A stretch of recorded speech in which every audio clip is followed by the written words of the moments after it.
Ka'baning soyasida payg'ambar alayhisolatu vassalom yotsalar, bir sahobiy kelib, "Ya Rasululloh, nimadan shikoyat qilasiz?" dedilar. Shunda payg'ambar alayhisalom ochlikdan dedilar. Qarang, Rasulullohning qonlari ochagan o'sha mahal.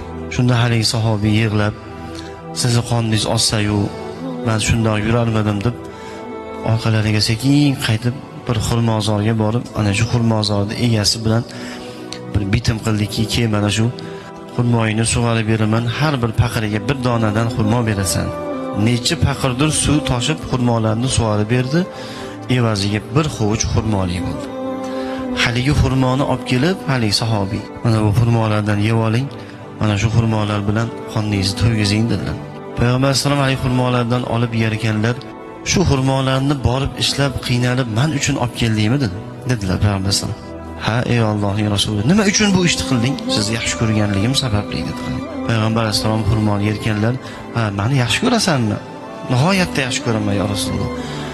"Agar" dedilar payg'ambar alayhisalom, "meni yaxshi ko'radigan bo'lsang, qiyinchiliklarga, mashaqqatlarga, faqirlikka, musibatlarga tayyor turgin. Chunki meni yaxshi ko'radigan bandalarga Alloh ko'p sinovlarni beradi.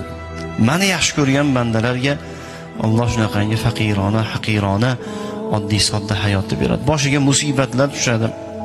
Moli bilan sinov beradi, joni bilan sinov beradi, mana shunaqangi qiyinchiliklarni beradi" dedilar azizlar. Shuning uchun bir inson masalan musibatlar to'xtamayapti bir insonning boshiga. Qaysi ishni boshlasa yurmayapti. Qorni och qolyapti kerak bo'lsa. Qishda yupun kiyimda qolib, bu faqat Allohning suyganligidan bo'lar ekan azizlar. Va payg'ambar alayhisalom yaxshi ko'rgan bandalarga kelar ekan bunaqangi azizlar musibatlar.